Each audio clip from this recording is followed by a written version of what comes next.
I'm going to bring in our guests right now to talk about what we've just heard from Speaker Boehner and from Congressman Eric Cantor as well. Joined now by Rich Lowry, editor of the National Review and a Fox contributor, and Simon Rosenberg, director of the New Democrat Network and a former Bill Clinton campaign advisor. Gentlemen, welcome. Good to have you here. Good to be here. You know, Rich, no big surprise in what we just heard from the Speaker of the House, Congressman Cantor, and the thoughts that McCarthy is probably echoing right now. Basically, they're saying we brought one bill through the House. They brought cap and balance through the House.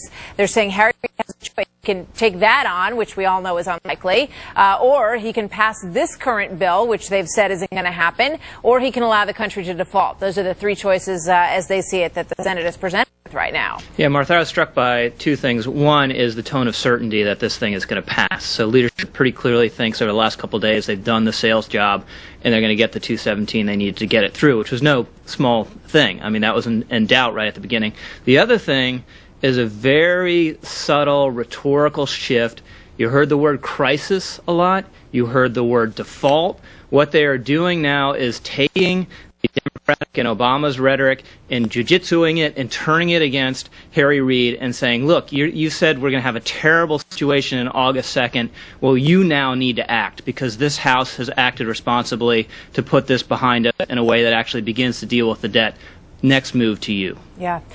Simon, so if it's next move to the Senate, the Senate really hasn't brought forth any of this as of yet, and Harry Reid has his deal that apparently the president is in line with. So what are we going to end up with here? Well, I think the Harry Reid proposal will pass the Senate in the next day or so. It actually has bigger deficit reduction in it than the bill that's going to pass the House today. And it also creates economic certainty. It makes sure that we don't go through this debate every 6 months over the next few years. It moves the next debt ceiling raise to pass the elections in 2012, depoliticizes this entire process.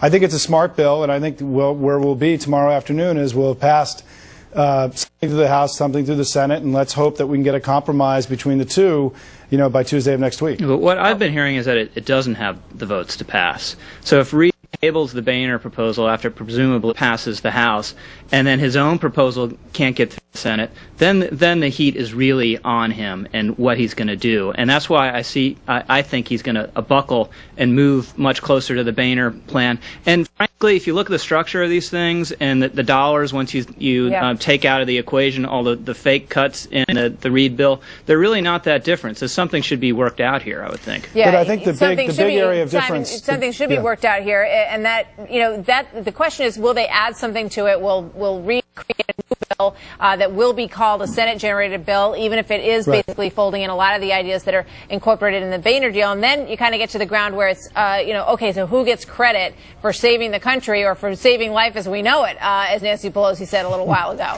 So I think two things. I think the big sticking point is going to be whether or not there's a temporary extension or, for 6 months or 12 months where it gets pushed past the election in terms of raising the debt ceiling. The second thing is that I don't think anybody's going to get a lot of credit here. I think everybody comes out of this weaker and not looking very heroic and particularly like strong leaders. And I don't think the country's going to, even whatever the deal gets done in the next week, I don't think there's going to be relief. There's going to be pleasure. There isn't going to be a sense, wow, our leaders are really on top of the game. And I think everyone's really going to suffer from what's happened. Well, I mean, you know what? It felt like, and we got to go, Rich, but it felt like there was a moment here when we could have made history, as both sides have said. And I think the American people recognize that is not what we're watching unfold here. What we're watching may be something of a Band-Aid, which is what the president said he wanted to avoid. So we'll see how it goes from here. Thank you so much, gentlemen. We got to go. Thanks, Martha. Thanks as always. Thanks, Martha.